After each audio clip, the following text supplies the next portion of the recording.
You did a great job guarding this place. Good doggy.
The sunlight is perfect right now. Why don't we go sit in the garden courtyard downstairs and enjoy a cup of black tea?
Hovering capability excellent. On to the next test.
I'd known, I would have just arrived a lot later and let them wait.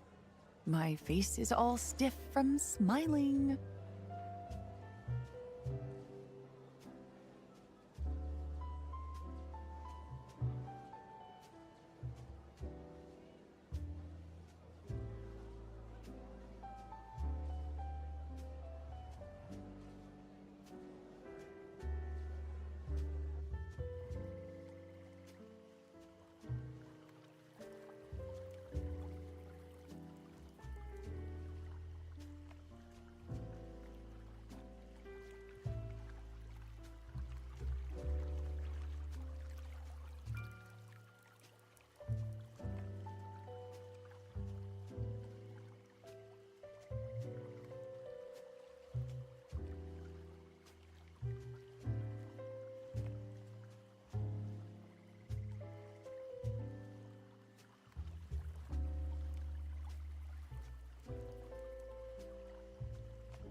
If you need to be somewhere else, help yourself. I'm fine staying alone.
Entertaining yourself quietly is the first lesson of survival on a lonely island.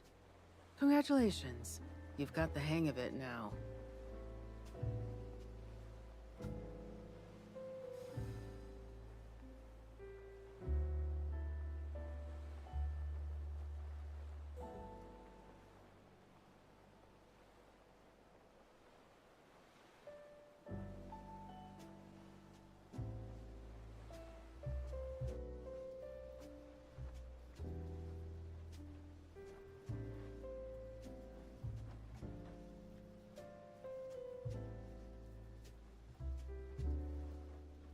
Hi, Mishkat and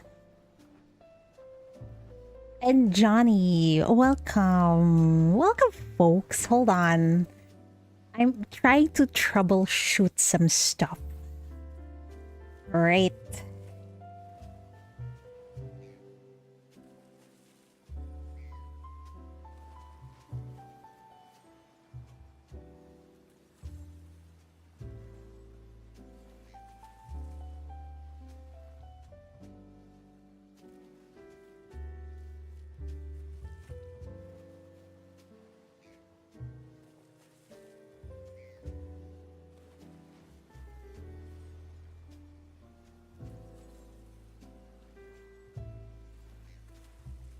no.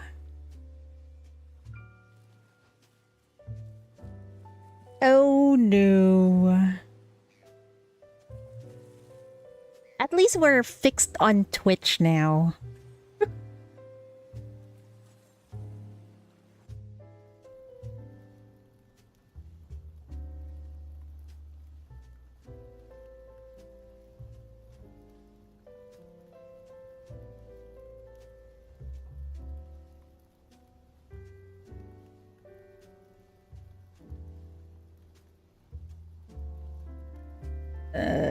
Now my tracking is the one that has the problem. Great.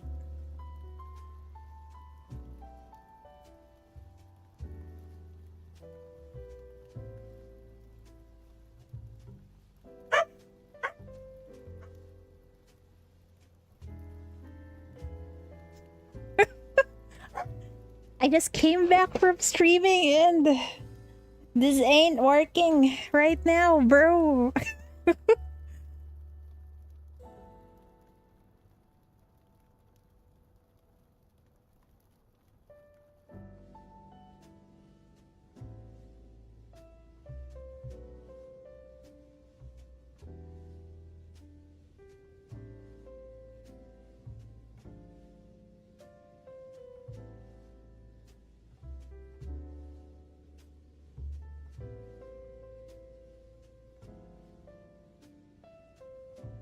Which black cat? I don't know, man. I'll just use my old... the old way.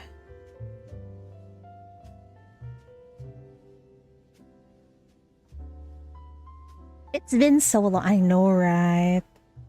It's been so long, man.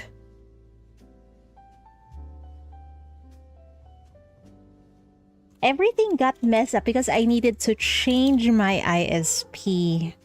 Because earlier, the other ISP is having a stuttering issues.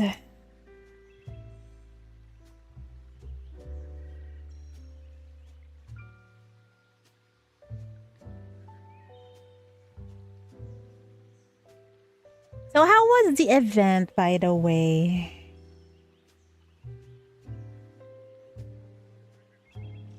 I heard it's not that long.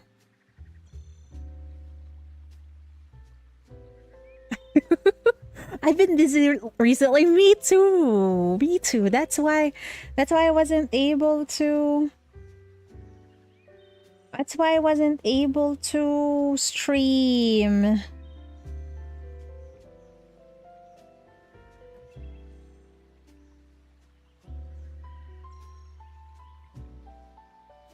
What is this?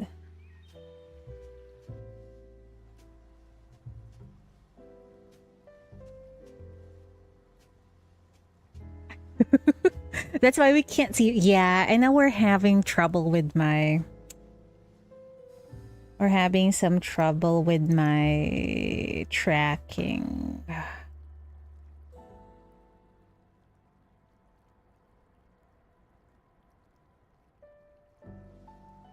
Oh no.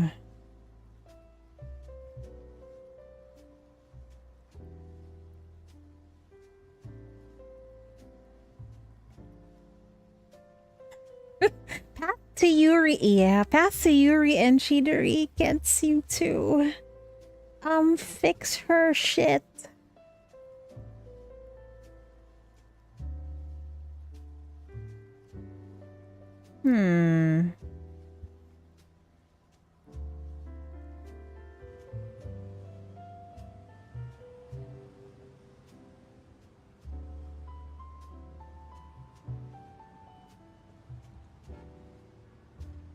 Sure, what is it you want to ask?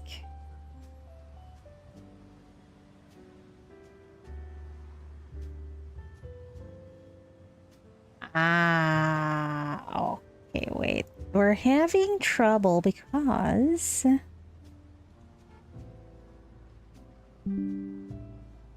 Silly old me have two VTuber apps open. Hilda's event being on the same level as Flora and Furl.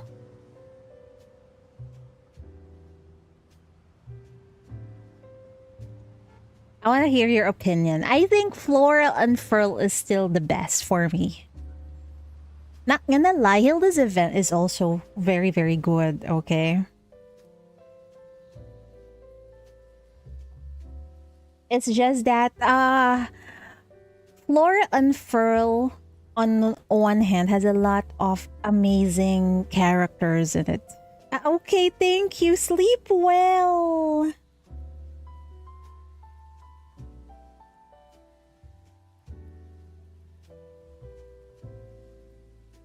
Sleep well to you while I fix my shit.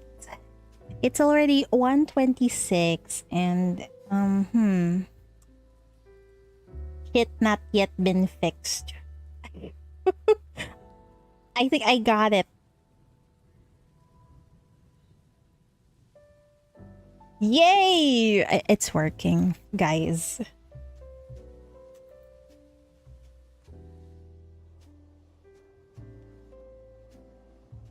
Don't go on insomnia streak. Hopefully not.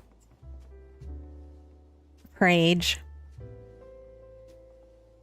Rainburst and Floor and Frills just on a whole nother level. Oh yeah, that's just me though. Okay.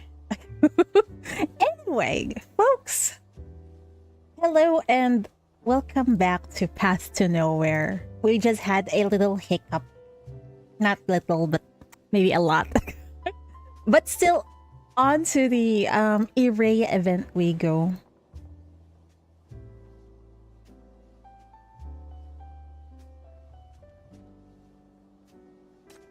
I think we'll just do part 1, part 2 because I heard this is quite short. Hi Hamlet, welcome. Oh, hopefully the game music is okay. Yeah.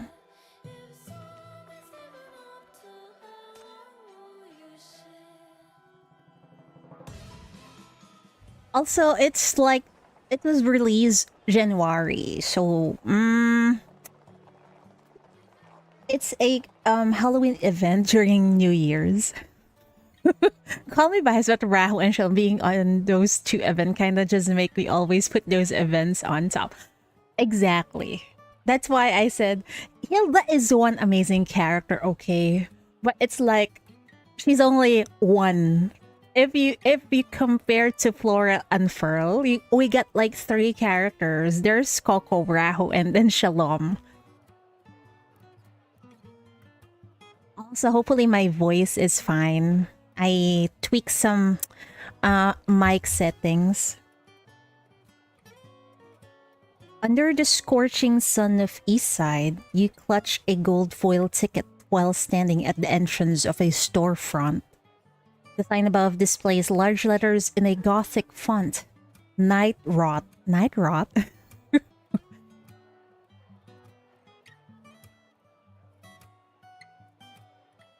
And a golden ticket. Why does that remind me of that chocolate factory book? Imagine being Hilda, you get put into cryosleep for decades, and when you wake up, you find out Augustus is still there. I know, right? It's like Catherine just doesn't want to leave her alone. The narrow pedestrian street is packed with visitors drawn by this famous place. The air is thick with excitement and anticipation, mingled with the unique exhaustion of working adults.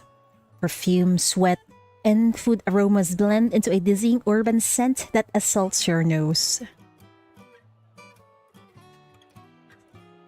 According to Faye, this is an all-in-one sensory playground that combines escape rooms, murder, mystery games, TRPG, and immersive theater. Today, you'll plunge into its magnum opus, its signature production that has made countless guests scream, forget how to speak, or even flee in tears. Stir and fold. Why does this sound like a Well, it's supposed to be Halloween, so it sounds kind of scary. And she has an army, right, right.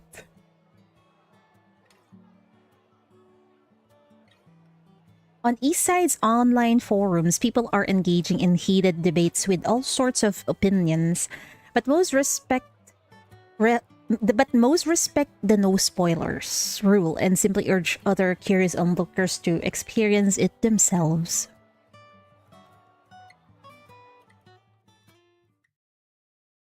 Why isn't Faye voiced? Chief, you're working yourself to death. This sallow face, these dark circles, and those new wrinkles on your forehead. Look at you. You're wasting away. He'd said the same thing 52 times now. Trying to sell you some health supplements or skincare products the supply office needed to get rid of each time. Normally, your response was always the same, which was... Oh, hold on. Don't be so quick to refuse, Chief. What Faye's trying to sell you this time is legit. Eugene and I have both been there. It's super fun, you know? That place. Exactly. It's all everyone ever talks about these days. Escape the agony of real life. Dive into a world of wonder. Forget who you are and what you do. Right now, we are all residents of Sirenfold. Seriously, watching Faye's enthusiastic delivery of the line and Owen nodding vigorously in agreement, you remained skeptical and looked toward Eugene, the most honest and trustworthy of the bunch. Things have been going smoothly at the Bureau lately, and all the major cases have been wrapped up. Chief, why not have a day out to relax and recharge for a bit? Is it a good idea? The last time I took your bait was Belphegor. Right? It nearly blew up the entire east side. You sure we won't run into another unexpected situation this time? Faye wagged her index finger smugly, then generously pushed a ticket into your hand. Promise you won't. This one is approved by multiple staff members of the Bureau. It's totally risk-free. You can rest easy, Chief. She does not stop becoming a scammer, I guess.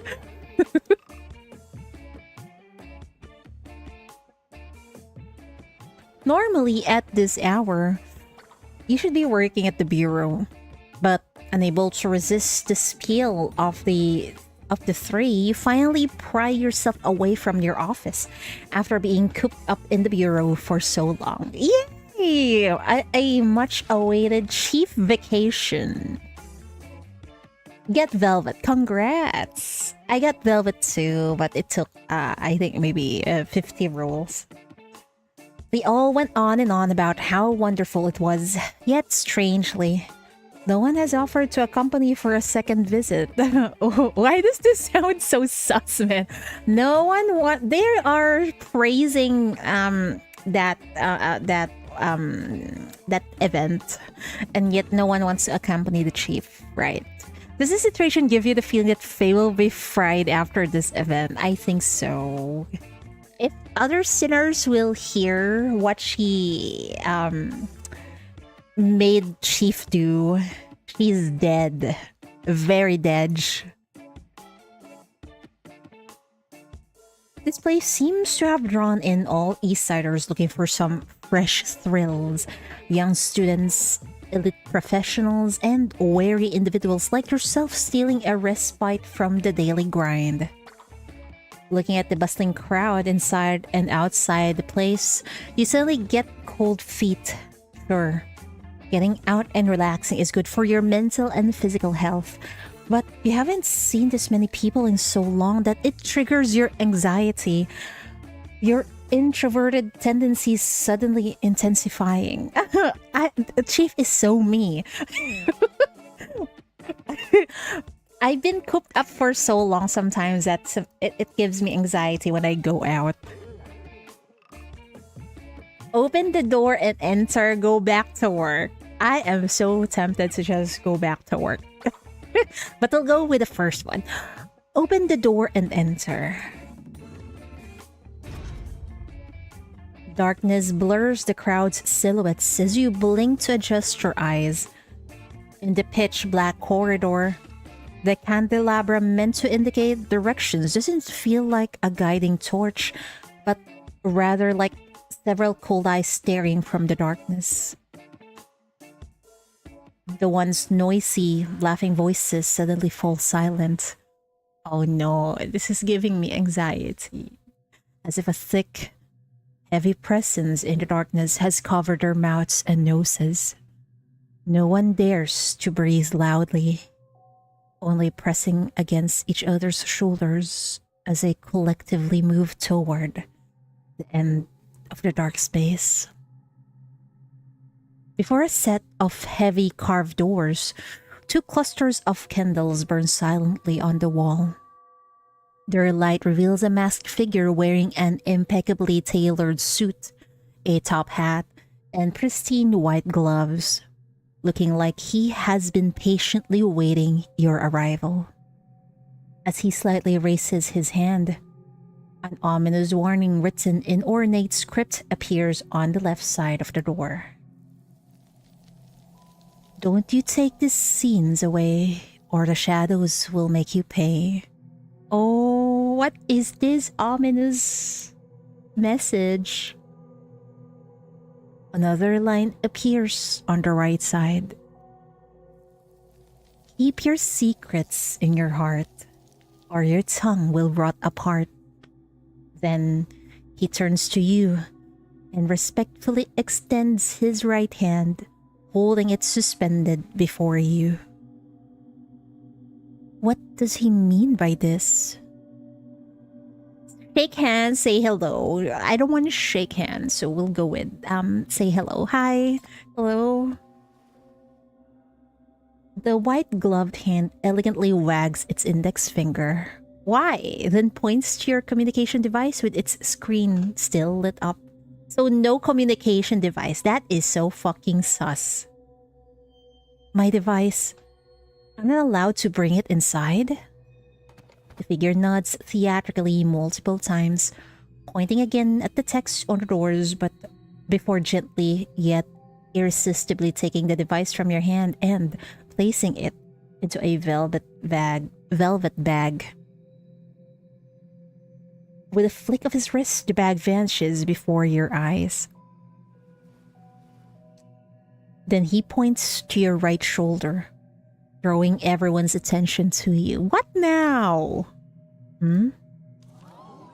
The white-gloved finger snap crisply beside your ear, then produce a card from your shoulder, drawing soft gasp from everyone. In the dim light, you can barely make out the face of the card. 7 of clubs. That's quite a show. Following your example, the other guests obediently surrender their devices. The white-gloved figure bows slightly, extends his arm with a flourish, and the heavy ornate doors slowly open, unveiling a dark, endless corridor. You proceed along the single strip of light on the floor. The darkness stretches long and silent, with only the rustling of fabric breaking the stillness. The other participants vanish from your sight, leaving only a faint, solitary point of light. You slow your pace, taking each step with utmost caution. At the end of the corridor, you finally see candlelight. The soft glow outlines the door and illuminates the number on it. You stop before door number 7.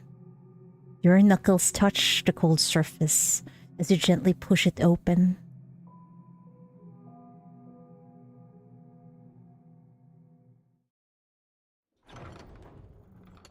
You push open the door to find an interior more spacious than you expected.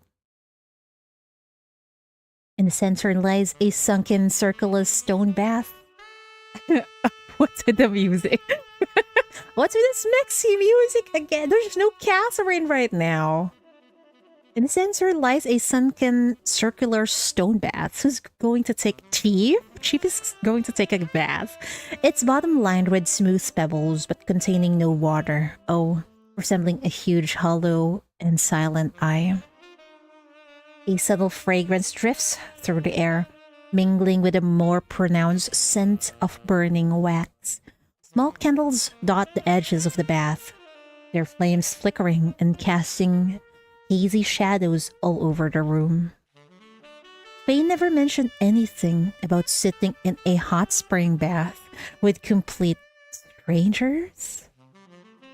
Your body immediately tenses up as your eyes stiffly scan the faces of the other participants, only to find their expressions completely unfazed. What? That's weird. Why? Why are there no suspicious people? I mean, no, they don't find this scene suspicious at all. Everyone is just casually taking a bath, even though we don't know anyone.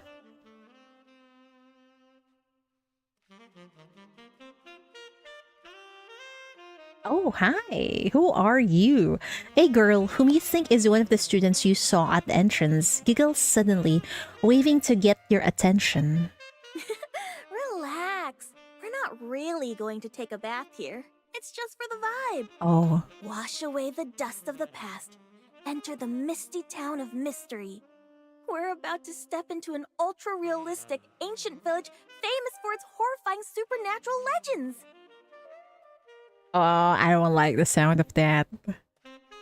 Taking a dry bath together is a vibe. I know, right, Chief? You're clearly behind on East Side's latest trends. No, people are just weird, Chief. Don't worry. Despite yourself, you dutifully step into the bath and sit in the empty spot the girl indicates with a tap, settling into this waterless hot spring as you try hard to appreciate East Side's trendy, immersive experience. To your relief, you're not the only one feeling uncomfortable here.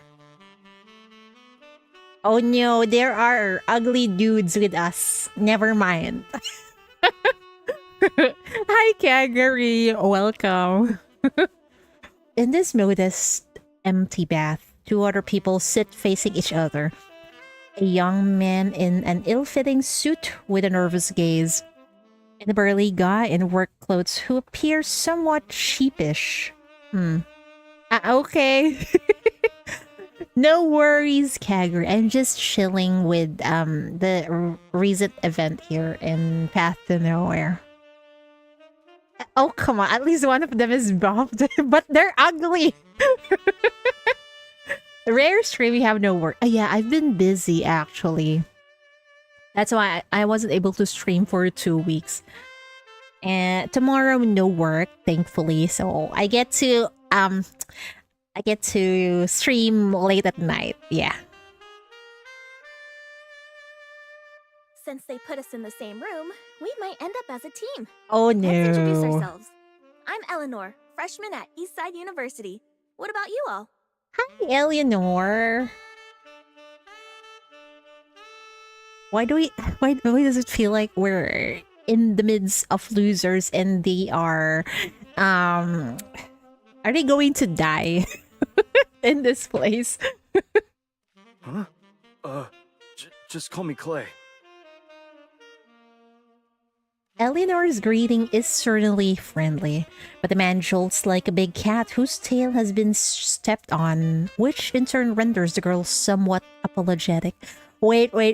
This dude is buff, but he seems...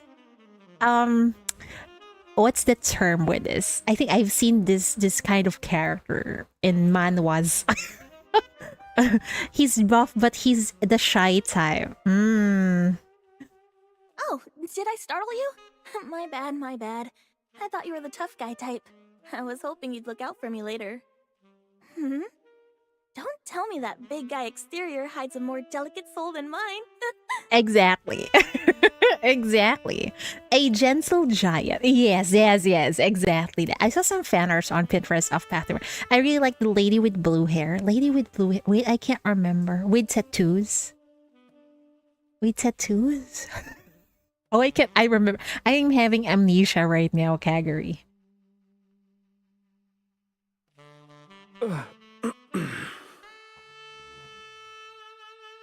He clears his throat twice as if to hide his discomfort, then shrinks further into himself. As a result, Eleanor's laughter echoes throughout the small hot spring room awkwardly. She got black lipstick. Wait, I think I know what the character you're talking about, but I can't remember her. Is it? I think it's Croiso, if I remember correctly. Did I not butcher her name?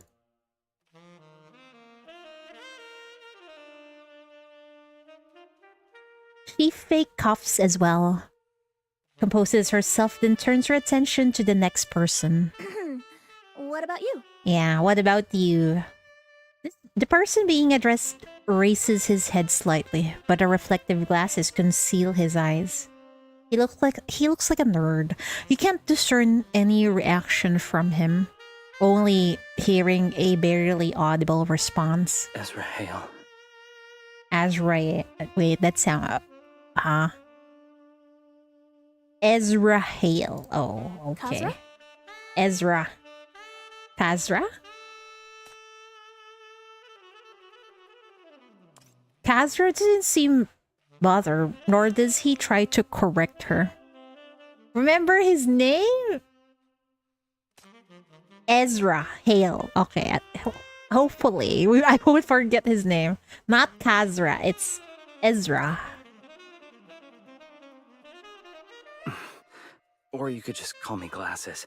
I'll just It's call easier you that way. Glasses.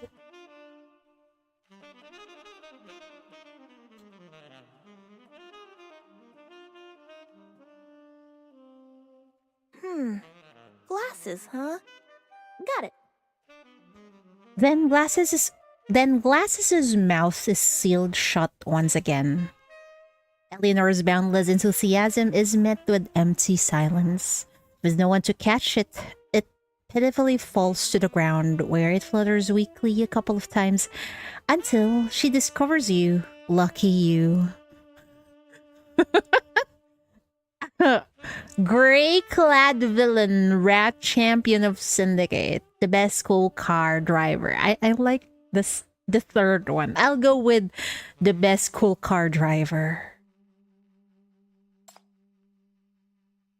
Just an ordinary East Side citizen. Why ordinary East Side citizen? That sounds so sus, Chief. You dutifully answers before Eleanor can raise her voice. It's not to ruin her mood. Huh? Oh. Okay. That's a weird name. Everyone is weird anyway. You exchange a few more awkward nods and murmurs and consider the introduction done. But no one tries to get the conversation going this time. The air has grown stiff. The soft crackling of burning candles, the only sound in the room. That cringe-worthy awkwardness unique to modern society, especially when strangers are forced to share a confined space, permeates the room. I can feel it. Is it just me, or is it getting hot in here? It's getting awkward in here. The silence grows so heavy that even Eleanor begins to feel uncomfortable. Ezra tries to minimize his presence by making himself even smaller. The big guy shows no curiosity about surroundings, sitting ramrod straight, waiting for something. As for you, finally free from your official duties, you stare blankly at the patterns on the ceiling, mind completely empty. Perhaps due to the oxygen-depleting candle flames, you're growing drowsy. Just as Eleanor opens her mouth, searching for a new topic, the candles suddenly go out. What? In the silence, only the faint scent of smoke from the snuffed wicks remains. Darkness. Not the ordinary kind that your eyes can adjust to. This pure pitch black is so thick it can swallow everything whole. Here we go. Here we go. I'm scared.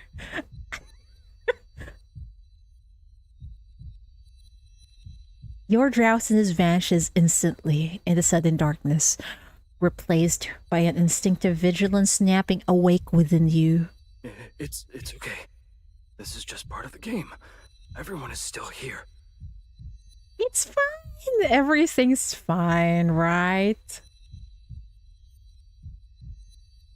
His voice is soft, not from fear, but sounding like a timid person trying to be encouraging. Somehow, you find yourself comforted, growing calm as you wait. What's that sound? In the darkness, something is indeed slowly gathering. A dot, then another. Pale blue lights emerge silently, like sparse stars in the night sky, gradually forming a hazy constellation of luminous spots. The air around you warms up as time seems to nearly stop. Your body has never felt so light. Even the fabric of your clothes is becoming weightless. Your thoughts come to a standstill. All the tense wrinkles of your brain seems to have been smoothed away by an invisible gentle hand. An unfamiliar blank tranquility washes over you.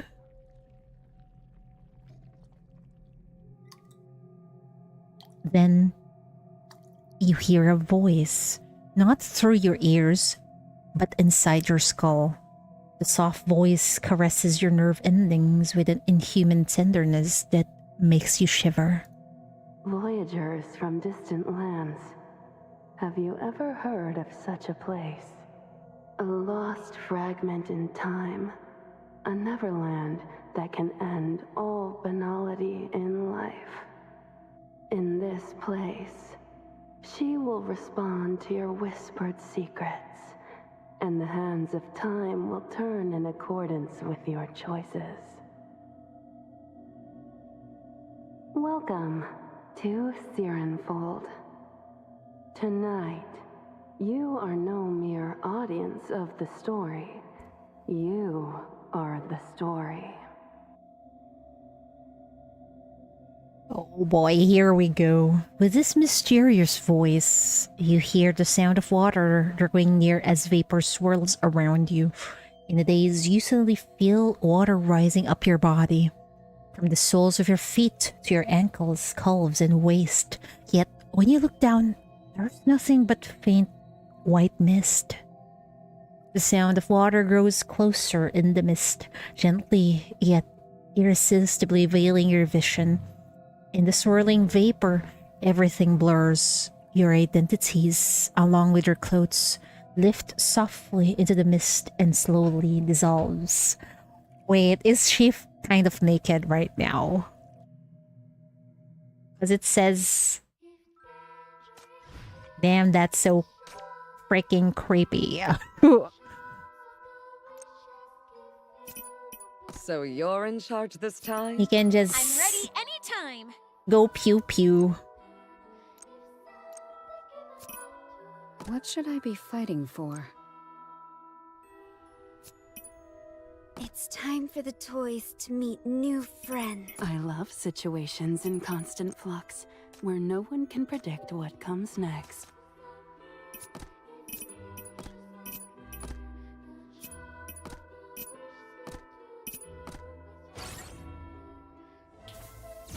Go.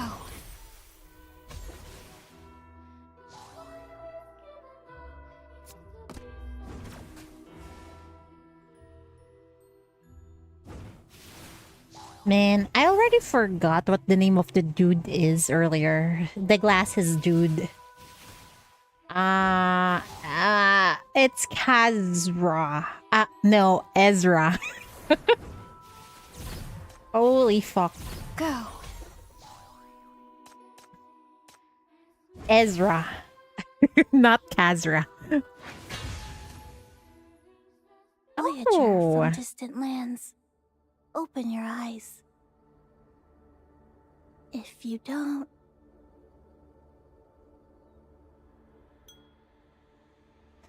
Groggily, you feel occasional warm touches against your skin. The warmth doesn't feel like a living thing, but more like some kind of congealing, balmy substance. After a moment of scalding heat, your skin tightens strangely. The dense warmth feels like countless tiny hands tickling you all at once, creating a numbing and itchy sensation. You struggle to open your eyes, and instantly, a young girl's face fills your entire vision. Her features are exquisite like a doll, but her porcelain skin is covered in fine cracks, looking like she might shatter at the slightest touch. Teeth look so handsome. Her eerie closeness jolts you into full alertness, and you become aware of a strange hardening sensation on your arm. It's wax. Several drops of semi-solidified white candle wax are burning into your skin. What the fuck? What the? It kind of reminds. I don't know if you guys watched the movie House of Wax. That's a horror movie. It kind of reminds me of this scene. Can't you just wake people up normally? It's just a few drops of wax. Okay, calm down, cheatery. No one is pouring wax all over Chief. I mean, the whole body submerged in wax. It's fine. We're fine. Before you can finish your complaint, a warm yet slightly stiff hand grasps yours. A strange sense of comfort washes over you. It must be one of the other players who entered the room with you. However, when you turn to look, the words of relief immediately freeze in your throat. What's holding your hand is a quietly burning candle in the shape of a hand. What the fuck? The cut on its wrist is clean, and the small flame even bounces cheerfully after noticing your gaze, as if saying hello. Now it's kind of like what was it? Adam Family with that hand. Even just a tiny bow tied around its wrist. Well, it's cute because it has a bow, apparently, with its deft fingers, then extends itself to you in the most gentle, manly manner. Brush off the candle hand, except its handshake awkwardly. Pinch out the flame. I'm tempted to pinch out the flame, but I'm afraid it might lead to our death, so never mind. Pinch out the flame instead.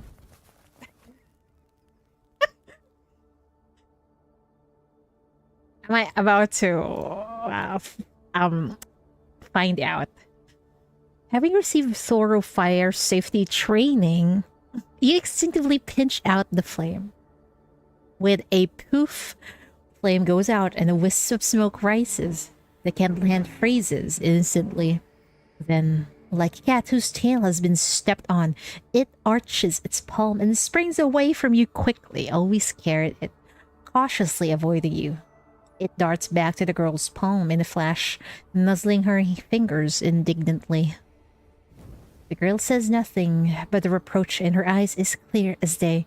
She sticks out her finger and gently stirs the extinguished wick.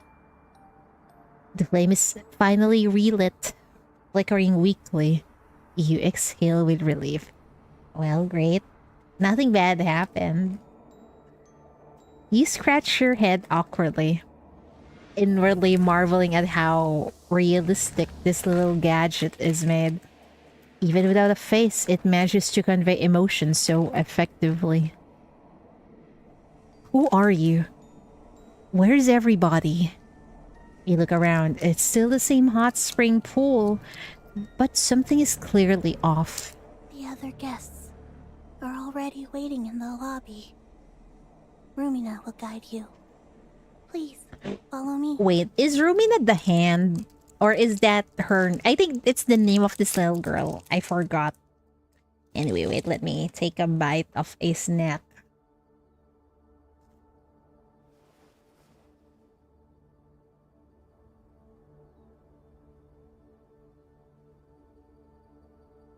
She sounds like a well-trained attendant.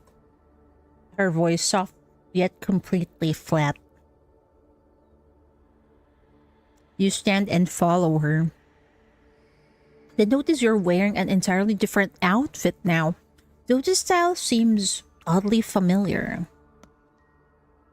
Oh, finally, this skin is back.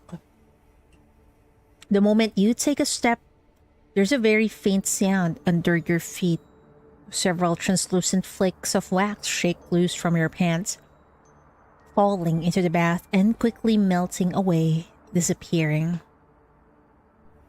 You want to stop the attendant named Rumina to ask for an explanation, but your attention is drawn to the candle hand perched on her shoulder.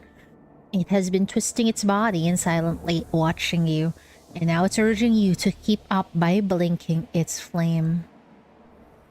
You swallow the unspoken question and decide to follow along first.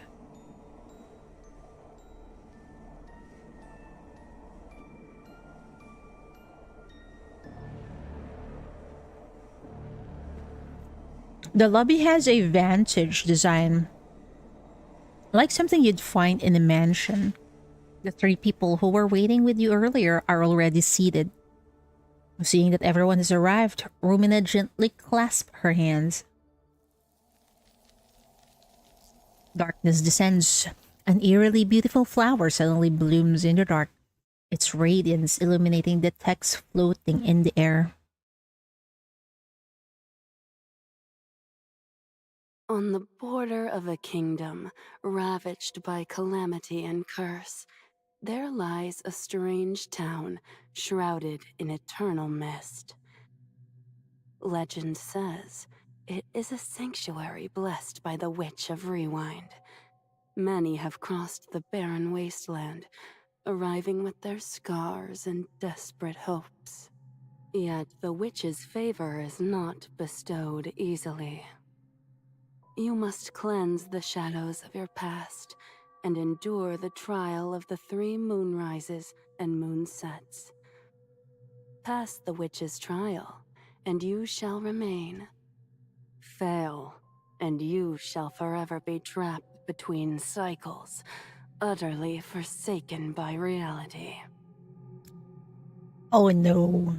You write your own story. You seek your own truth.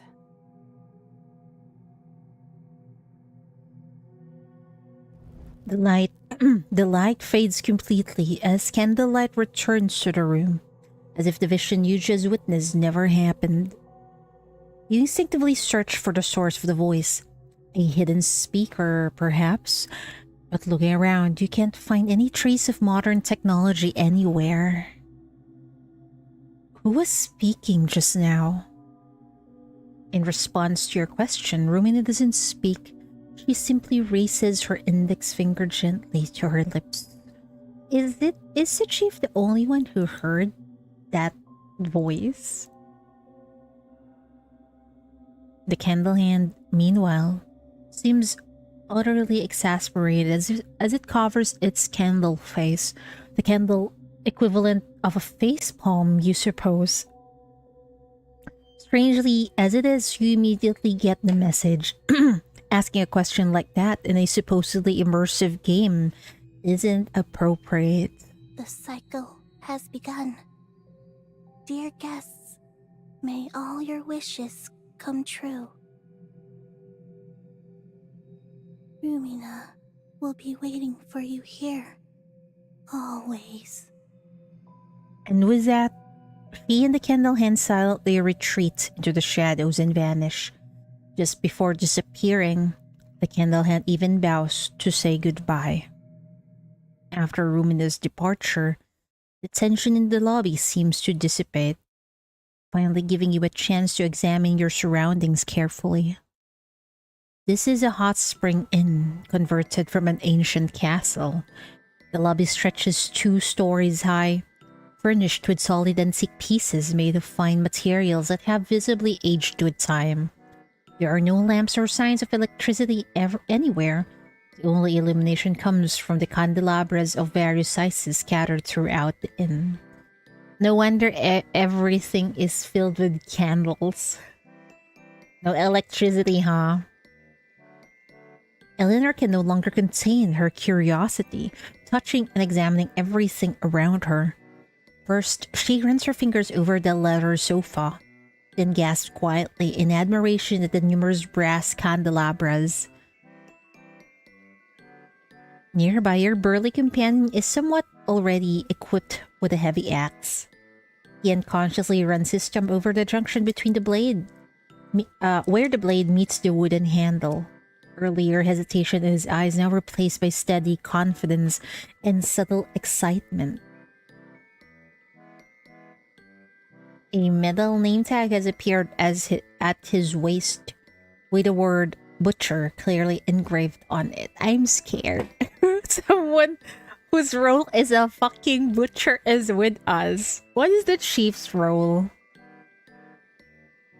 And then the glasses, what is his role? Meanwhile, Ezra stands quietly to the side, his earlier nervousness completely gone. His demeanor now gentle and serene. Similarly, a name tag that says clergyman is pinned to his chest. Clergyman, huh? He quietly observes his surroundings, fingers occasionally pushing up the bridge of his nose unconsciously. His expression is complex, wavering between compassion and scrutiny. You look down and notice something on your chest as well. It's a metal name tag, like the ones worn by the others, hanging there as if it has belonged to you from the very beginning. Voyager? Is this your assigned role in this script? It's unclear how it was decided. You certainly don't remember picking a name tag. Voyager, huh? That's so boring. I'd rather be an adventurer. Ah, so there's 2 Voyagers. Eleanor and Chief. Then there's 1 clergyman and there's 1 butcher. Where is the story heading? Man.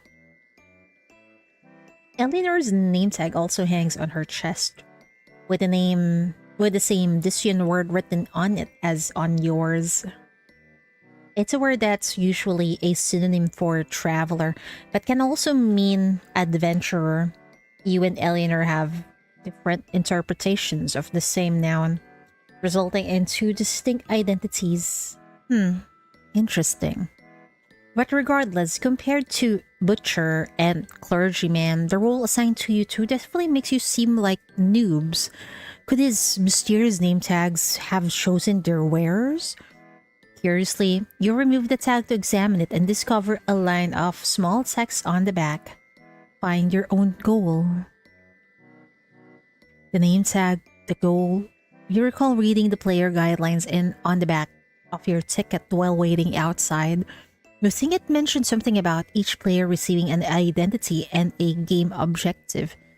Is this what it meant? Still, isn't it a bit odd that the game objective is literally just find your own goal? Perhaps you should check what's written on the back of the others' name tags as well. However, the others haven't removed their name tags, much less shown any interest in conversation. You want to read what's written on their ticket again, but your hand comes up empty when you reach into your pocket. Your gaze sweeps across this eerie lobby once more. The grandfather clock indicates it's now 3 in the afternoon. Outside the windows, ever-present thick fog shrouds the silhouette of a town slumbering in shadows. Hi, Waldurge! Welcome! You're not late. I'm the one who's late.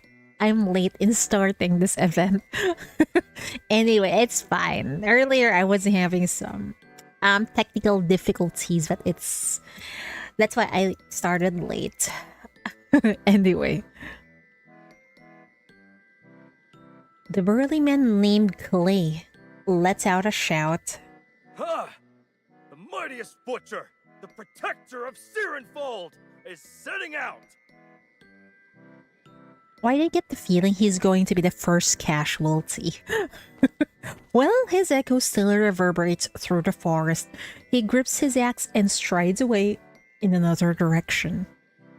His final words dissipating in the air. Wow! The moment he put on that name tag, he became an entirely different person. How does he get into character so quickly? That's a veteran player for you. Huh? By the way, haven't we got another teammate? That guy with glasses? What was his name again? What if the name tags actually possessed that person, man? What was his name? Ezra. Glasses smiles, and sporting his clergyman name tag, the previously quiet and timid guy now suddenly appears wise and composed. He bows to you both, then leaves without a word. So sus. Oh, awesome! Things are heating up. I'll head out too. Here comes my new adventure. Let's go!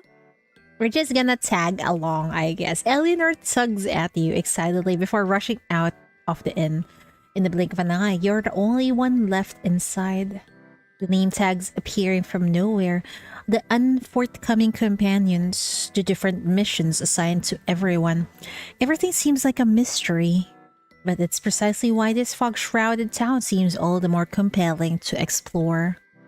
Well, you came here to unwind and have fun. Yes, you should just try and enjoy this leisurely adventure into the unknown. Wow! This place is gorgeous but creepy.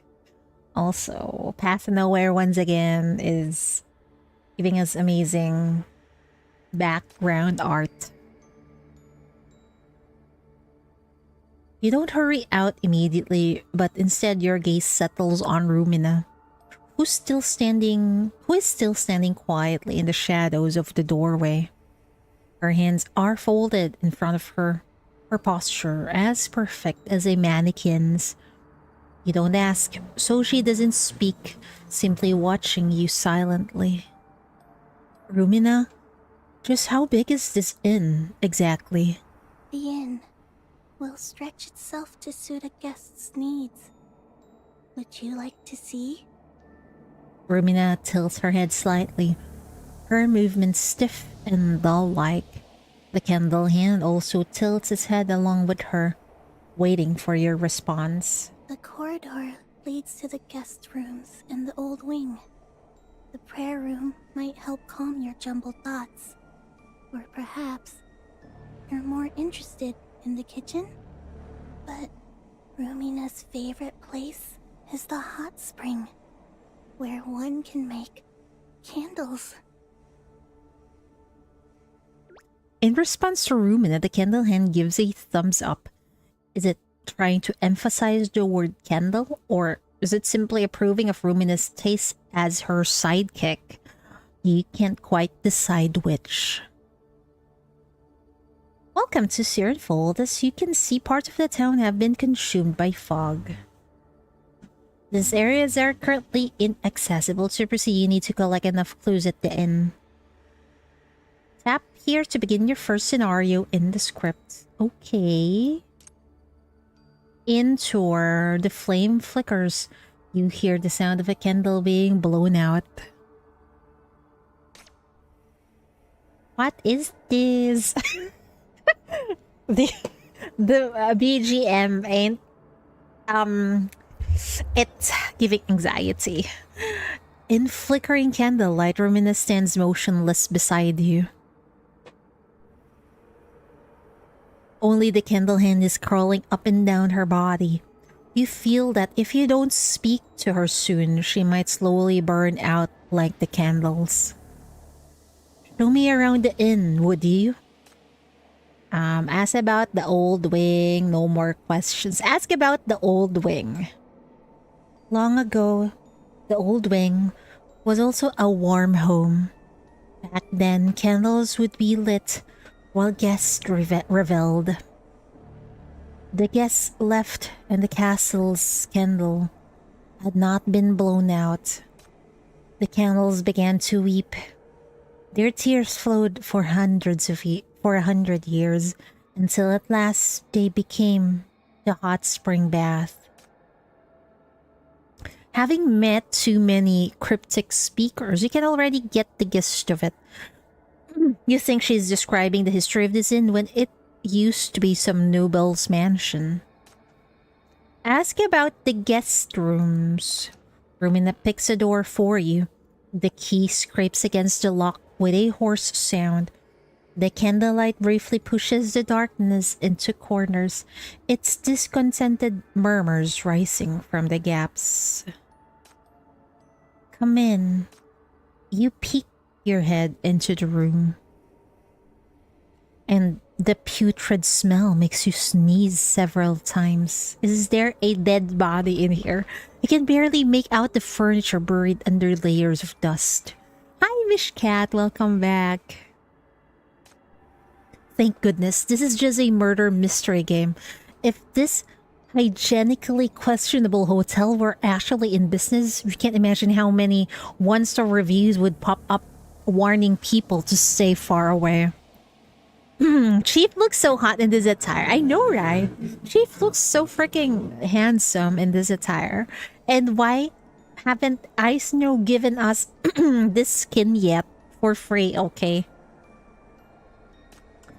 Ask about the hot spring bath. Each room has its own hot spring bath. Each hot spring bath can rekindle a life. Yes, come in this way and return this way too. So the exit is the bathhouse. Okay, got it. Can this place accommodate that many people? They are not here. Not in your story. Ask about the kitchen. Through maze-like stairs, Rumina leads you to the kitchen. A sumptuous feast is laid out on the table, yet the air is filled with a strange smell that feels both humid and dry. Your eyes and nose can't reconcile what they're detecting. Have you seen the red dress kid? Yeah! When I saw it, I'm like, I will worship Miss Catherine's legs. She is so freaking hot. And what is that live 2D animation?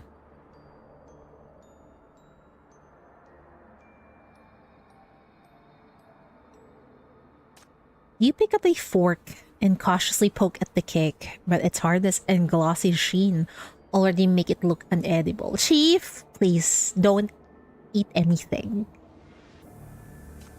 Could this be made of wax as well? This is a brownie cake Rumina baked. Her serene sculpture-like face looks uncharacteristically dejected.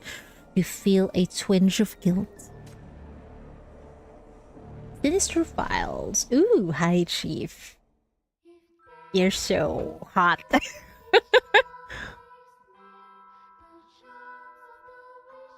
Chief of the Minos Bureau of Crisis Control, a reluctant player and detached observer, he watched everyone, quietly taking note of everything.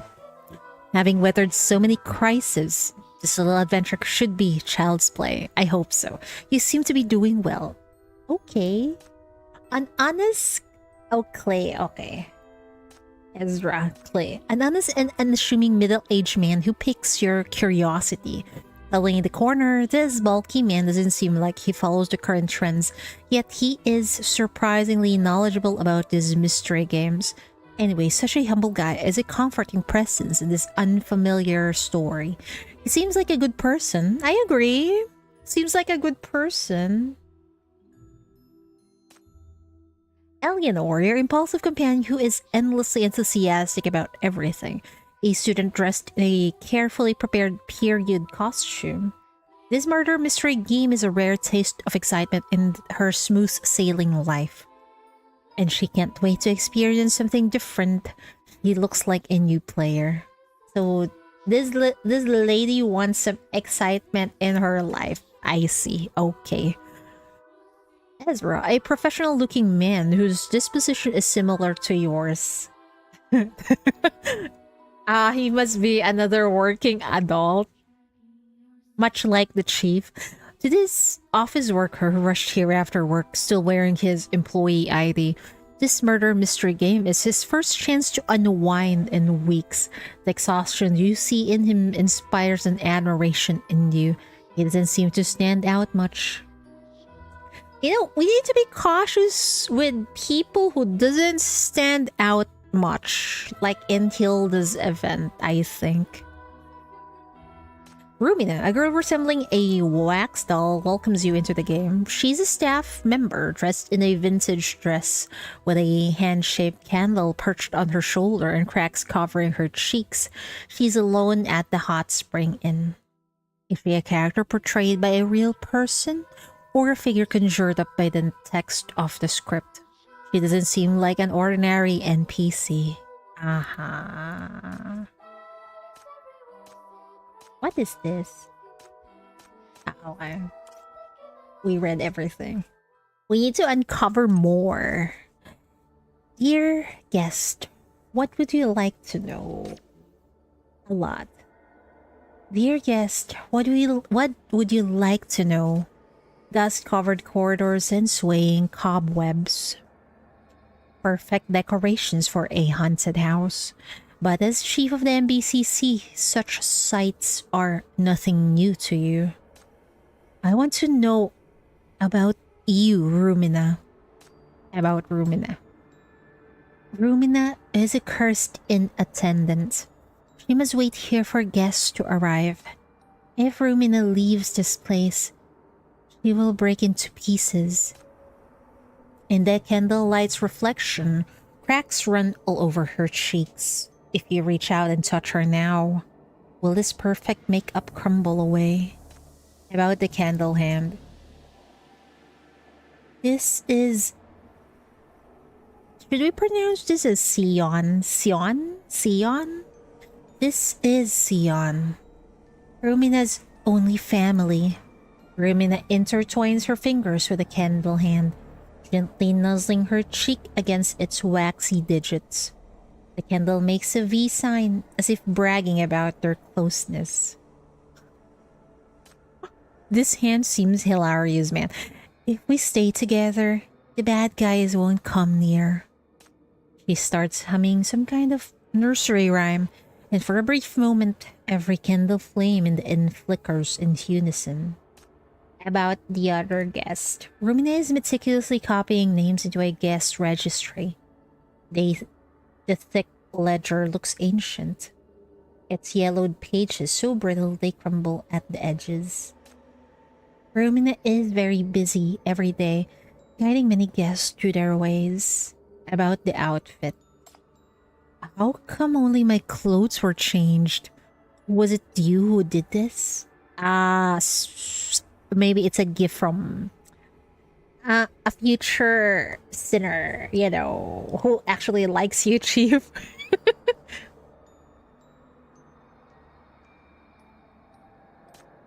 Rumina shakes her head. The candle hand Sion leaps onto you and eagerly digs into your pocket, pulling out a ticket and pointing at something on it. VIP ticket includes a change of complimentary outfit.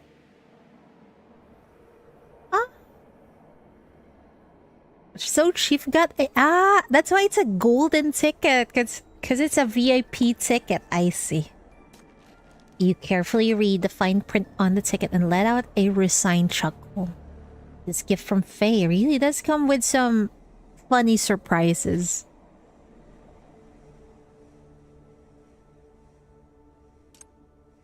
Through rock cracks, frenzied crows, songs drift by.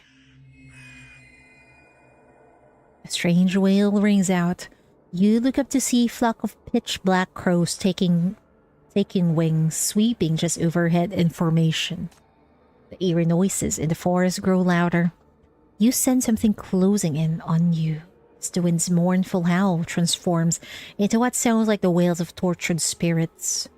One little crow hangs from a tree. 2 little crows eat poisonous weeds. 3 little crows crash upon stones. 4 little crows wail and moan. What the fuck is that? The singing voices seems to catch on your clothes like a hook, demanding an answer. How many little crows still remain? What? 1 little crow hangs from a tree. Okay, that's alive. 2 little crows eat poisonous weeds. They're dead. 3 little crows crash upon the stone. They're probably dead also. Wail and moan. Wail and moan doesn't mean they're dead, right? So it's actually 5. Why does it... There doesn't seem to be an answer. I'll go with 3. Maybe everyone's actually dead, so it's 0. What is this? I didn't understand that and I made the wrong choice. I didn't understand it. I'm assuming... Since there's no... There's no 4, 5, I'll just go with 0, maybe. What the fuck? The voice mutters to itself. Impossible. You shouldn't know. Only the witch is supposed to know. So is it actually the correct answer? The voice continues its frantic rambling. Could it be you? Were you sent by the witch? Please, don't kill us. You ignore the deranged murmurs and turn to leave. I wonder what happens if you made the wrong choice. Black and blue in the mirror. Only the toughest wage slaves won't be so easily scared off. Is that the chief? Toughest wage slave. You drag yourself back to the inn lethargically. When you pass by a mirror, the smooth surface reflects your face. Tired, puffy, with dark circles under your eyes. You look exactly like a tired employee on the verge of burnout. Perfect. With these dark circles, I could blend right into a crowd of corruptors. You tilt your head and fix your appearance in the mirror. Just as you're massaging your eye bags, a white figure flashes past the mirror. So quick, it might have been an illusion. What is that? A white lady? In the mirror, you see another face faintly overlapping your own reflection. A ghostly visage whose mouth has been cruelly sliced open all the way to the ears, oozing blood. Ah, never mind. It kind of seems like a cheap jump scare. Oh, I get how this works. Special effect glass. It does look very creepy though. Nice job. Chief doesn't seem to be impressed. You don't feel particularly frightened.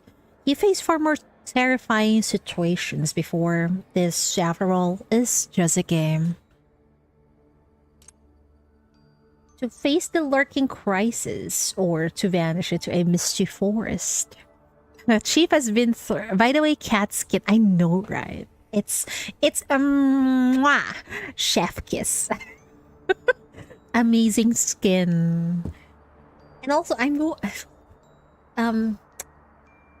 Zoya's skin and Shin's skin is coming, right?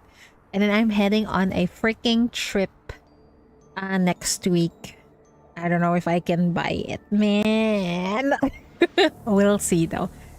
But I'm happy. I'm very happy with Catherine's skin.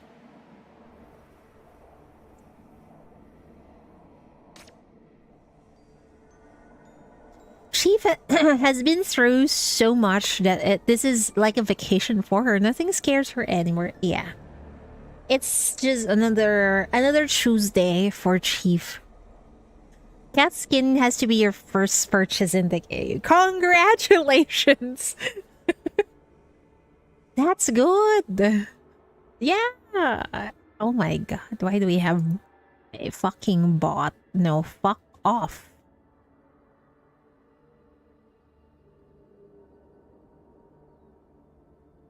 To get your bearings, you circled in. This abandoned ancient building is caged within a dense forest, where thick white fog obscures any attempt to peer into the woods.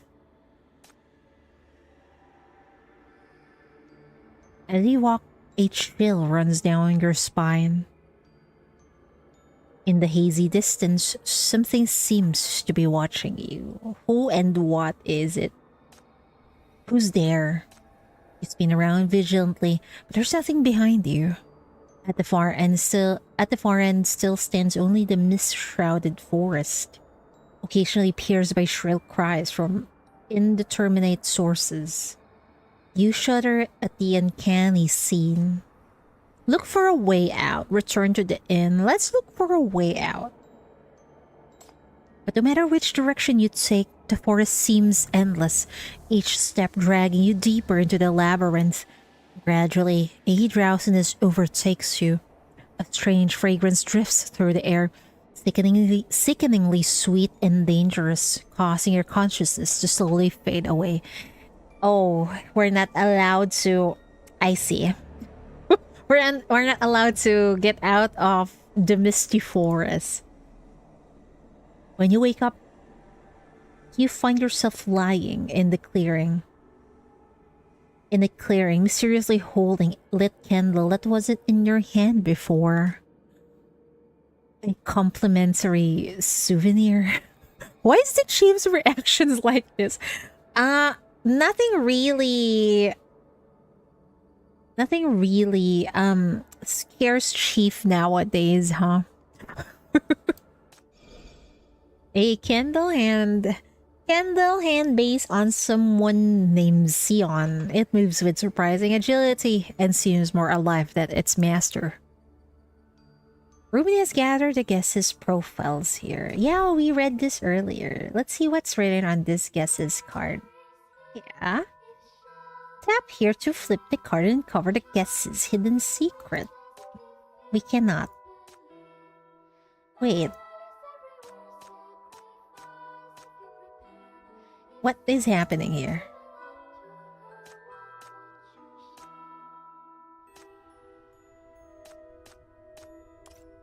Ah, I accidentally clicked out.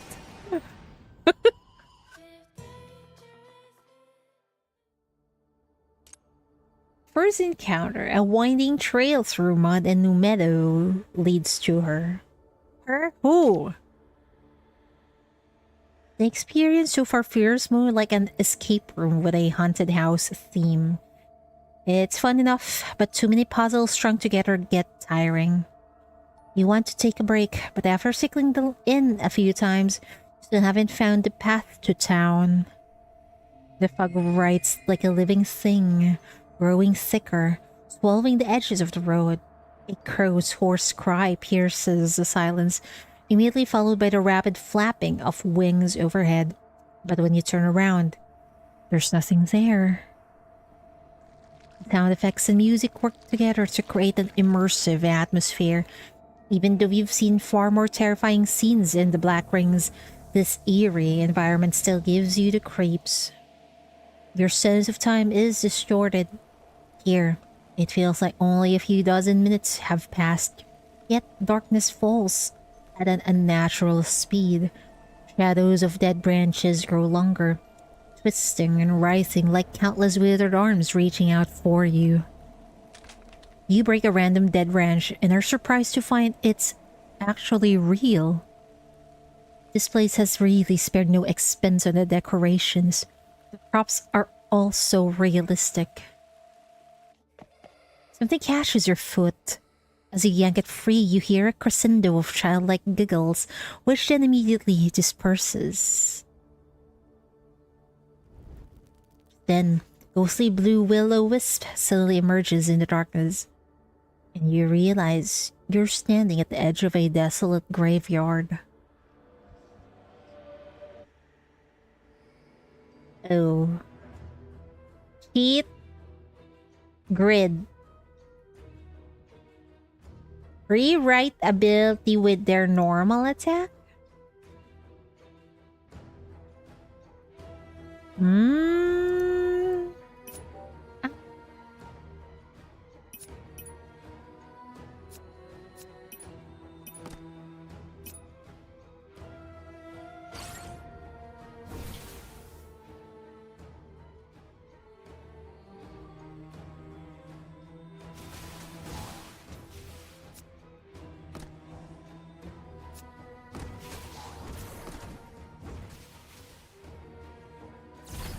go.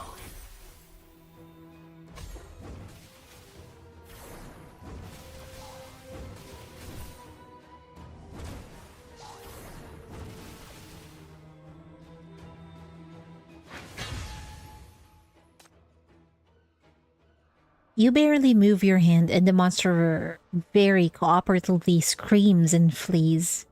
Once again, impressed by the production team's attention to detail, you leave the graveyard only to find yourself completely lost in the forest. That feeling of being watched hasn't disappeared. On the contrary, it follows you like a shadow. It's Irrheia!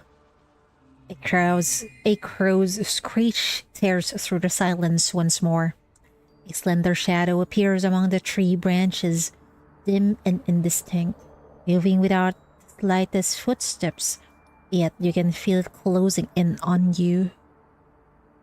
Hey! You back away cautiously, but the shadow seems to have noticed you, twisting as it emerges from behind the tree, getting closer and closer to you. Turn and run, calmly approach. Calmly approach. But Chief doesn't seem to be scared at all. Calmly approach. You take a deep breath and slowly step toward the shadow. You figure it's probably just an NPC task with a mission to scare you. As long as you remain calm, there's nothing they can do. The figure seems unfazed and even approaches you more quickly. Sound of dry twigs being crushed underfoot pierces your ears. Who's there? The fog parts. A figure in white emerges from behind the trees.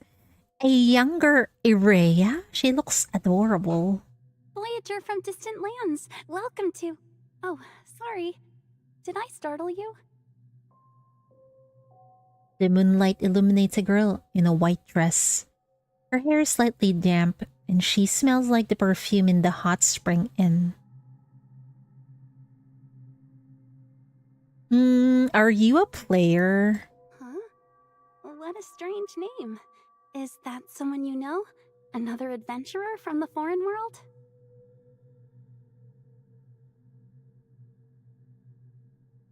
If it's not real, she has no reason to be afraid. That's, yeah, even me, it's not creepy. It's, the sound effect is kind of, it's kind of like a B movie kind of effects. And I'm a person who easily gets scared, okay, but doesn't seem scary at all. Wait, Irrheia's younger self, she doesn't look creepy. She tilts her head and blinks, making a question sound awkward. She isn't wearing a name tag, so you figure she must be a staff member, one who's fully immersed in her role. I've been watching you wander around. Are you lost in the fog? You shouldn't go any further in that direction. The forest is very dangerous at night. She says and takes a step closer to you. Stay on guard. I would love to admire her acting instead. I admire her acting, yeah. You remain still, curious to see what this stranger who came out of nowhere could want. She approaches you inquisitively, waving her hand in front of your face. Huh? No response? Hello? Hey there! Can you see me? Alright, you're looking a bit dazed. If I leave you alone, I'm afraid you'd be wandering in circles for days. Since we're both lost in this forest, how about we team up and try to find our way back to town? I'm Prima. What should I call you? Prima? Huh. Is it Irrheia's real name, I wonder?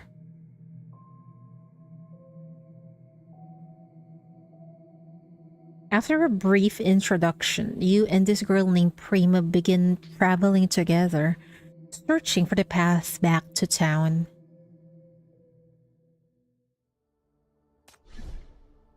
We got a new character, Prima, a girl who appeared mysteriously, traveling with you briefly in the forest. She tells you stories of Sirenfold, leads you away from the monsters lurking in the woods and eagerly listening to your tales of adventure. She seems to be your guide in this world. She's so pretty. Rumored Shadow, a mysterious town shrouded in legends.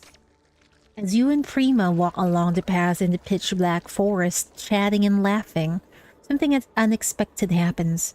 A vine swaying in the wind suddenly twists and swings toward you both. Ah! Watch out! You blink twice and finally see that it's actually a slender human arm disguised as a vine. Blood still drips from the severed end. The blue veins bulge along the skin.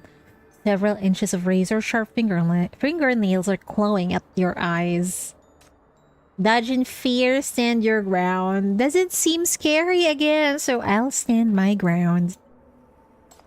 Though your heart pounds with fear, your rational mind quickly assesses that this arm has a limited attack range. You stand your ground, not even flinching. Sure enough, those razor-sharp nails stop abruptly just centimeters from your eyes, unable to advance further.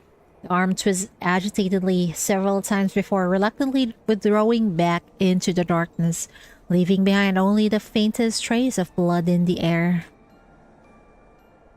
Goodness, what was that? How can you be so calm? You flash her a mysterious smile. You get used to this kind of thing in my line of work. Yeah. Chief's so cool. Yeah, Chief is so cool. The price of something free. Everyone who enters the town will be accepted.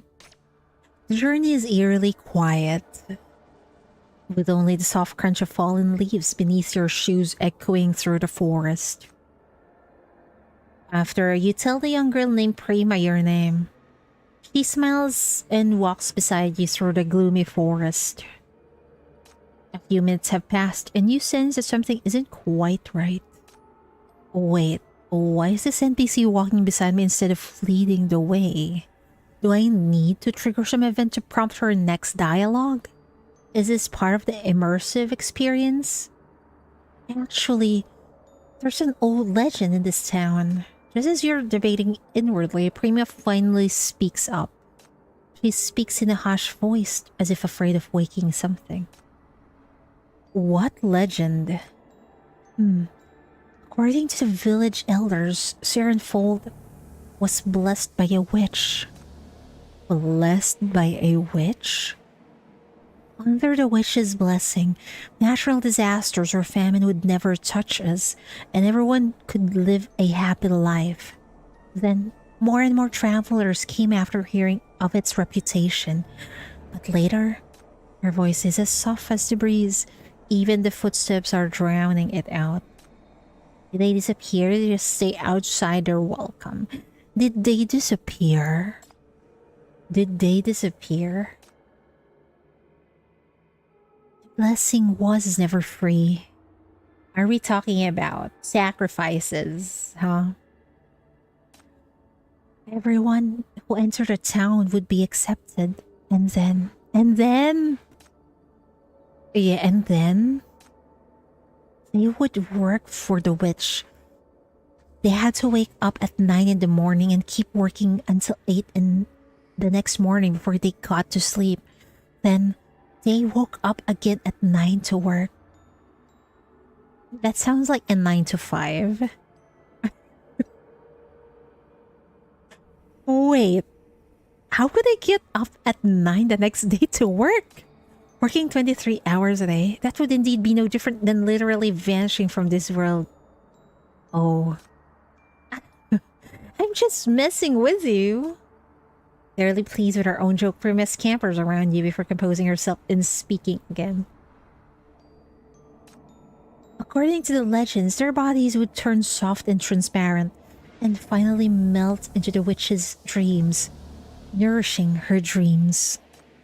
That way, she could live on forever, and the town would never be destroyed. She stops in her tracks and turns to look at you. So, were they happy? Perhaps. Perhaps when their minds were ground up and forever became part of someone else, they finally awakened from their dream. This place was never a blessed paradise, but the witches' pitcher plant. The wind stirs the leafy branches, rustling sounding like someone's laughter. Little crises, even small crises, can be deadly.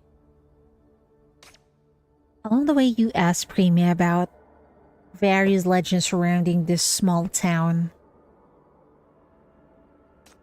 When you say legends, what you're really hoping to hear about is that witch who's said to grant any wish, right? I grew up in this town, so I know quite a bit about this stuff. Take the witch's statue in the town square, for instance. Do you know why it stood there all this time? People worship the witch, so they built a statue in her honor. You could say that. It's the most common explanation.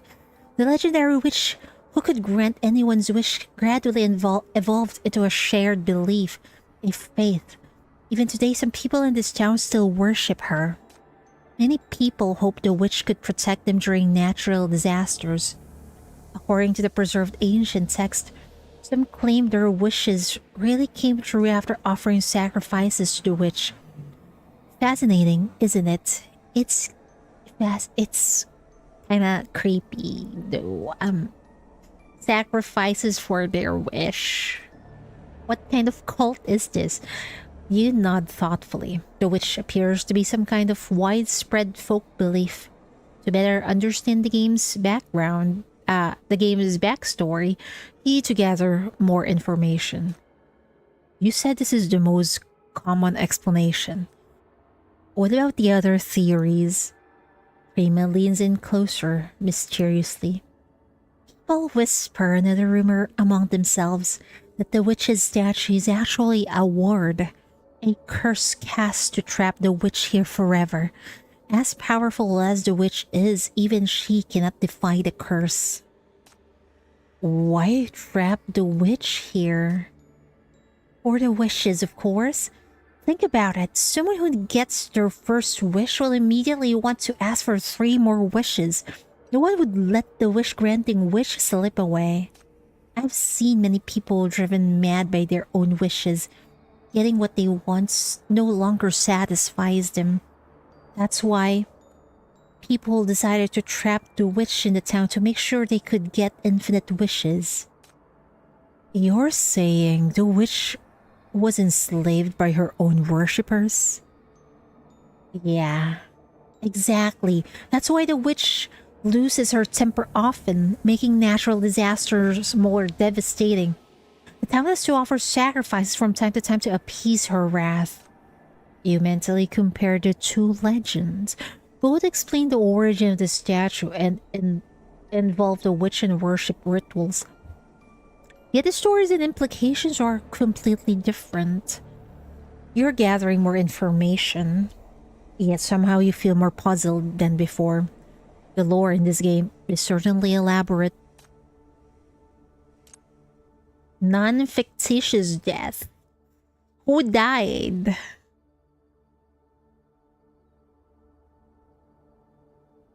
Our establishment offers a revival service. Of course, to use it, you'll first have to be murdered. What the fuck? Well, it's just a game. It's fine. Remy has decided you're a voyager from the foreign world and is very curious about your origins. You offer a little explanation, letting her flesh out your character within this scripted experience. Wow, the foreign world truly is so different from our town. You must have experienced so many thrilling adventures. That's why you seem so composed, right? Amazing. I need to write all this down in my notebook. Do you make a habit of writing things down?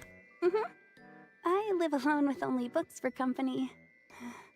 My life is quite ordinary, so I love hearing other people's stories and... Before she can finish speaking, darkness suddenly thickens as fog devours all the light like a creature's maw. From the distance come piercing howls and crunching sounds of bones being gnawed. Countless eerie green lights flicker among the trees. You feel the girl beside you tense up, her breathing becoming rapid. Don't look back! Run! Run now! If they catch us, we're done for! What? What?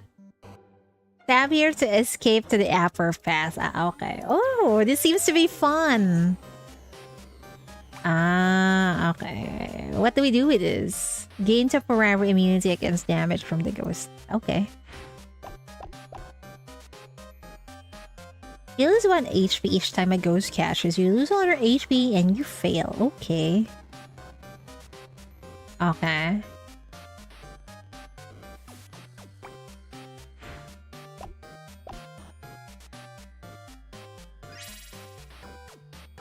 Eve looks so adorable in this chibi form of hers.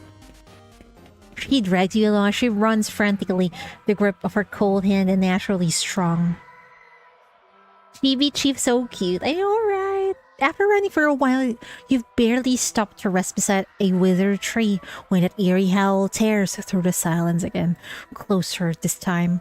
So close it seems to be coming from the bushes right behind you. What? It's not over yet! Quick, keep running! What is happening anyway? She pulls you forward again. You both stumble into a wide gravel path where the dim light of a distant town barely outlines the silhouette of buildings, offering a fleeting sense of safety. You brace your hands on your knees, gasping for breath, not from fear, but because your sedentary lifestyle hasn't prepared you for this impromptu marathon. Chief, you should improve your lifestyle, okay? No wonder you saw that physically demanding comment in the online reviews. Well, that's what you get if you always sit down on your desk. Phew, we're finally safe for now, right? No response. I think she's gone. There's only the sound of your heavy breathing in the air. When exactly did the breaths of the other person beside you disappear? Did she get eaten? Wait up! You run way too fast. Hey, who are you talking to? No one. Is this room enough? Does it look like it, though? You look up to see Prima standing in front of you. Not behind you. What? Where she should be. Her face contorts with a weird expression. Her eyes wide with terror as she takes half a step backward. What? Is it like a what do you call that? A doppelganger? Chief is in better shape at some events and sedentary at others, which indicates how much she's working. Yeah, I guess so. If Prima is here, then what is this cold thing brushing against your back now? What? It's not a doppelganger then. Hey! You slowly turn around and come face to face with a pair of hollow eyes gleaming in the moonlight. It presses against her back, mere inches away. You can even hear its breathing. Nice breathing. Suddenly the dark shadow passes through your body and rushes straight toward Prima. Even knowing you're in the game, instinct takes over in that moment, compelling you to raise your hand and release your shackles to stop it. No, Chief, your shackles won't work. Unless... Heck, wait. It worked! That was... Is that fucking mania then? The dark red glow flickers like a faulty bulb before dying out completely. As you lose control of your body and fall backward, your pupils reflect the night sky one last time. But the moon is not there. A massive hourglass filled the flowing gold and sand grain silently hovers among the tree branches. A gaze from the void envelopes all your senses like a giant invisible web. Your strength is completely drained as your consciousness is dragged into a thick, sticky pool reeking of melted wax. You plummet quickly to the bottom, surrendering to absolute darkness and nothingness. Chief just died, huh? I think.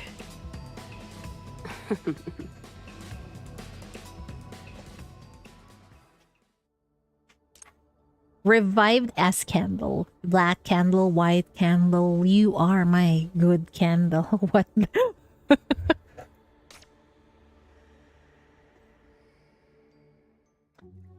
Your consciousness begins to reform from chaos. Chief can't catch a break at all. No vacation at all. Vacation does not exist in the city, I think. Your consciousness begins to reform from chaos as if being retrieved from the depths of the ocean by a pair of small, delicate hands. Your sense of touch returns first. A warm, viscous substance envelopes your body, trapping you slightly. It clings your limbs from all directions, compressing and drying against your skin. Faint whispers seep into your mind as if chanting something. The tone remains monotonous and steady, repeating unsettling phrases. Stir with heat. Wait, is Rumina cooking us? Wash away the shadows. Become a nice little candle.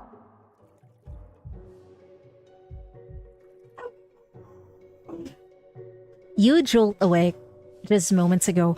You were racing some ghost on the road to town. Then you passed out from the sudden scare. What happened to you? Passed out from the sudden scare? It ain't that scary at all. You check your body and arms. Everything seems intact with no injuries. The only strange thing is a triangular mark on the back of your hand. Did you scratch it somewhere? Is it an indication of how many times you died? I also thought she was getting cooked, right? Looking around, you see the familiar candelabras and hot spring and smell the familiar aroma of incense. Your nerves begin to relax. At least here, you're safe.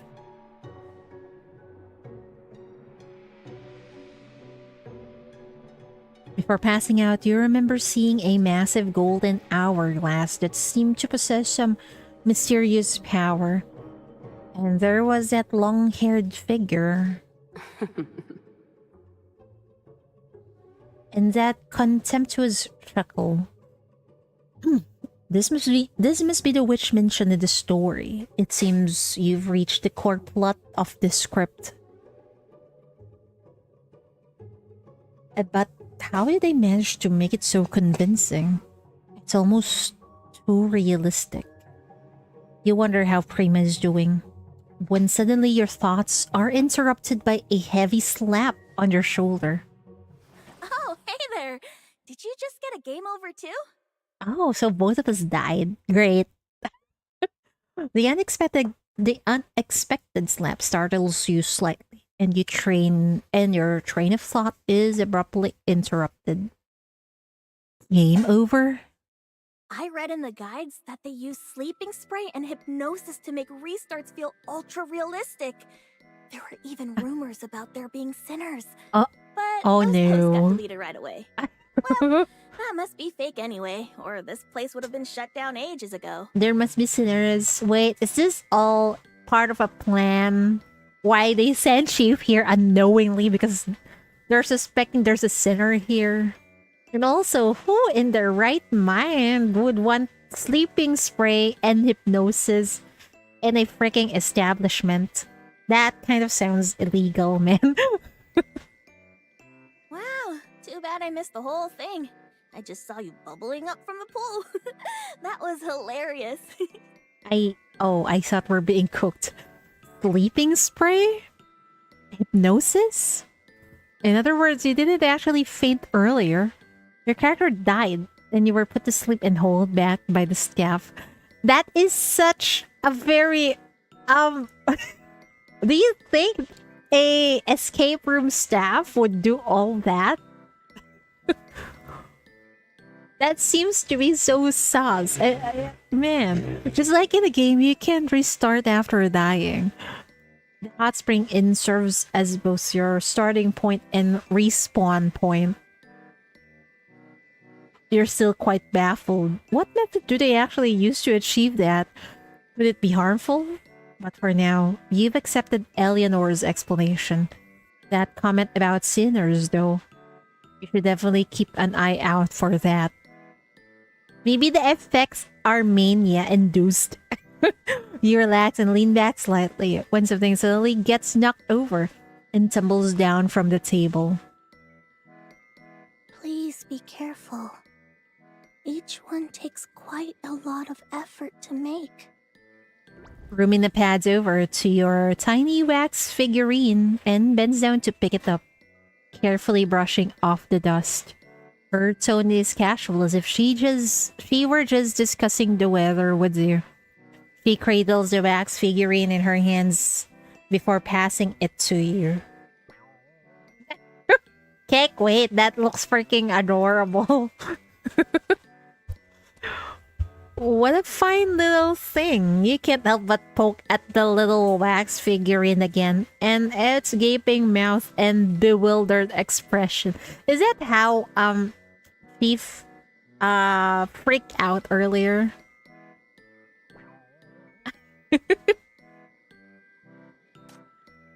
Was this really your expression right before your death? You reach up to touch your own face. You suddenly recall that unusual stiffness you felt upon waking. Does it mean that after each death, your dying expression will be preserved here? Turned into a wax figurine by Rumina? They might even sell it at the gift shop when you exit the game. That would be mortifying, but the idea makes you chuckle anyway. You know, if they sell that expression of Chief in the market, a lot of sinners would probably buy it, and it might get auctioned into millions of discoins. If this is sold to MBCC just like the plush toy and photos of the Chief, she'll become rich. Exactly my thoughts. She'll definitely become rich with this. And I'm imagining someone like maybe Cabernet, or perhaps even Irene might actually buy it by millions of this coins. What concerns you most right now is the mysterious figure you saw at the end. Would Rumini answer if you ask her directly? You decide to test the waters. Rumina, is there an NPC here with long purple hair who wears a black fitted dress? Rumina opens her mouth, but no sound comes out. She just stands there silently, like a motionless doll. Theon turns to Rumina, then back to you, a wisp of smoke leaking from its wick. It seems frustrated for not being able to take any side. Seeming deflated, it rests its 5 fingers on Rumina's head, deciding to stay out of it. But someone else chimes in excitedly. I know! You must have found an Easter egg! They're quite common in this kind of game. Oh, you're so lucky! Eleanor eagerly squeezes her way in, breaking the awkward silence that has settled between you. Rumina seems to breathe a small sigh of relief as she silently retreats into the shadows.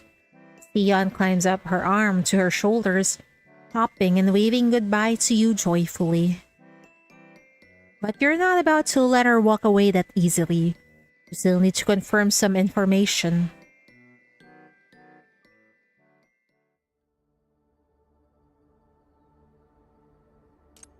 Living resonance.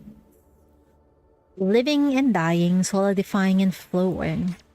You secretly count the frequency that Rumina blinks her eyes, searching for some proof that she's a living person. But she turns suddenly, catching your stare. But she turns suddenly, catching your stare. You must talk about something to break the awkward moment. And if Chief had a nickel every time she dies and has to do everything again, she would have 2 nickels. It's that much. It's strange that it happens twice. Yeah. And to think we just finished Hilda's event, right? Where in the bad end, Chief just dies, right? And now we got another one here. Although, this one is much more less graphic than Hilda's event.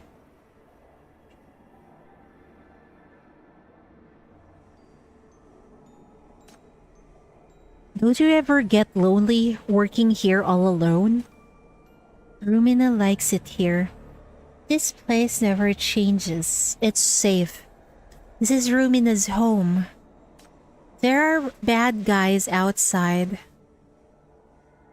Rumina must stay at home. It's the safest place. If Chief got $1 for every time she died by now, she'd have quite an amount. That's right.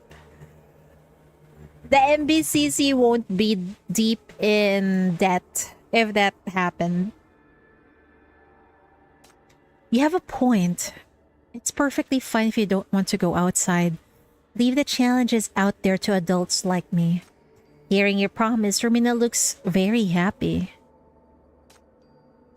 Rumina is not lonely, but Rumina hopes to see you again soon. So, Rumina will tell you a secret. The people in the town... Oh wait, this is still Rumina. The people in the town, they're important. If you follow them, you'll find what you're looking for. Could this be one of those rumored NPC Easter eggs? Your heart skips a bit. As you listen, her words confirm something you suspected. You need to encounter special NPCs to trigger key storylines. But then she said she hoped to see you again soon. Could encountering NPCs mean another death? What? Then how many times is Chief going to die then? Secret Keeper, the wax figure, the best secret keeper. Wait, Rumina, I still have a few more questions for you. About the witch's legend. It's no use, probing simply doesn't work. Whenever something potentially related to the witch comes up, Rumina looks silenced by a spell. Completely unresponsive to your words. You need to switch to a subject she's interested in. After thinking for a moment, you notice Rumina staring longingly at the candle figurine. Her serene, tiny face tilted up toward you. Dear guest, may Rumina have the candle? Eleanor generously offered up her wax figurine, while you seem somewhat reluctant to part with a cute little object. Yeah, don't give that away, Chief. It's so adorable. Rumina drags over a heavy stool and places the figurines on the top shelf of a cabinet. I feel like I've seen those somewhere. Oh, it reminds me of my anime lover roommate. What did she call her display cabinet again? A shrine? Looking closer, you see the cabinet is already crammed with wax figures. Some are laughing, others screaming in agony. Behind each comical pose lies someone's death. No more room. Rumina will rearrange them now. Rumina takes down several wax figures, clearing some space to place the wax version of you in the most prominent position. Your candle smells so nice. Rumina will take good care of it. Chief, you smell nice. I mean your Kendall version. Loop of meetings. The secrets are forever sealed within the first cycle. In this type of game, there are usually many NPCs played by actors who follow their own scripts and drive key plot developments. Only by interacting with them can players gain information in the story and enjoy unique experience. Eleanor hasn't encountered any NPCs like Prima. Is he really urging you to return to where you first met Prima to retry that route? But will you really meet Prima again? You feel somewhat doubtful.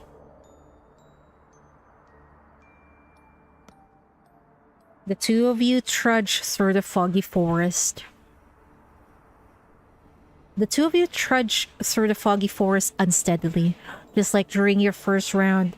Next to a twisted dead tree, you once again find that white figure waiting for you. It's Prima. She slowly turns around, her expression downcast. When she sees that it's you, her eyes instantly light up and she runs over with excitement. Oh my goodness, Miss Voyager! I thought I wouldn't see you again until after the next moon set. Are you alright? It seems she still remembers you. I'm as good as new. Yeah, something's wrong. I seem to have forgotten something. I'm curious with this dialogue. Something's wrong. I seem to have forgotten something. Something about the witch. What was it again? Seeing you struggling to remember, Prima smiles with tears in her eyes. According to Prima, after you release spiky beams of red light, both you and the shadowy figure vanished together. She was too frightened to move, only emerging once she felt it was safe. Worried you might return and not find her, she's been waiting here ever since. Eleanor listens enviously. Having a cute girl cry for my death? Why didn't I get such a beautiful reward for dying? Well, you're not cheap, that's why. I think you prefer those strange-looking vines instead. They seem more exciting to you, don't they? Eleanor punches your arm in annoyance, threatening that next time she'll tie you up with those vines. Having found your lost companion and progressing in the story again, the atmosphere finally lightens as you all explore toward the town.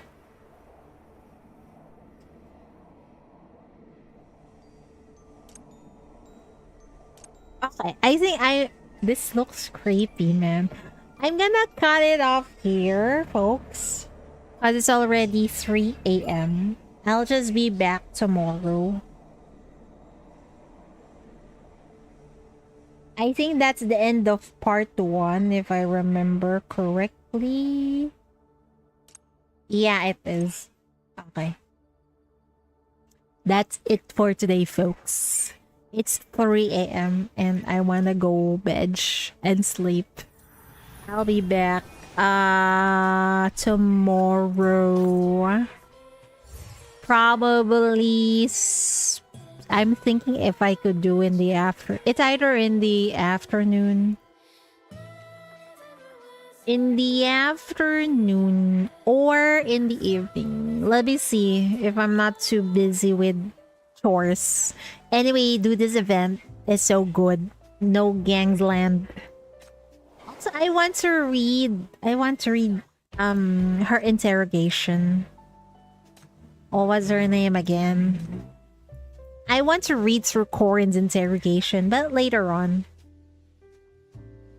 We'll just do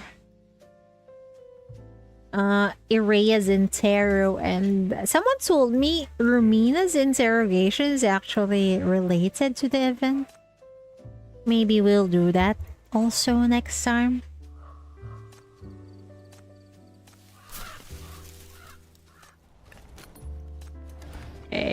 Dispatch. Yeah, good night. Got an errand to run?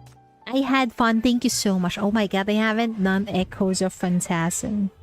I still have 7 days. It's fine, Chidori. Also, when is the new chapter of Path to Nowhere? Wait, let me check their Twitter real quick. Because let's see. When will they release it? Path to Nowhere.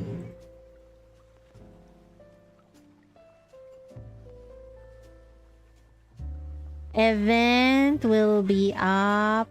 They did not say.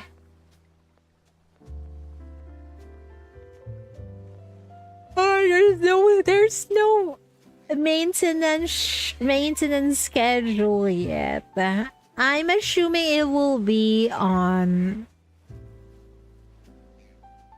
7 days from now. So let me see. Let me see the calendar. I'm assuming it's gonna be Tuesday again. Yeah, I think new chapters on Tuesday. I hope I can stream the event by then. Because I'm going on a trip on the 13th Friday. And I won't be around for 2 weeks. Oh my. Anyway. I'll see you again, folks, tomorrow. I'ma go bed. Otsu Chidori. Sleep well, folks.